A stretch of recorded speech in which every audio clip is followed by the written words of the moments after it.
araka ny hevitro ny atao hoe fanana iombonana de regny fagnagna zay natokana ho an'ny vahoaka regny.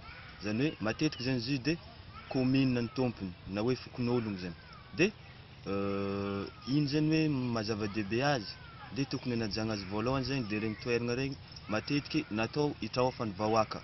Satria zany hoe raha vao hivory ny vahoaka na hoe misy raha hitapahiny de matetiky amin'ny toerana regny na fagnagna iombonana zany no ampiasain'izy zareo de atao hialagna voly koa izy regny.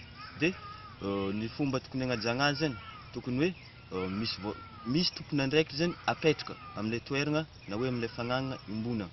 De faharoa araka ny mahazatra de tokony asiagna peta-drindrina na hoe toromarika ino aby raha tokony hoe manjary atao sy tsy manjary tsabony amin'ilay toerana na hoe amin'ilay toerana zay atao hoe iombonana. De tokony hajaigny koa zany fahadiovana.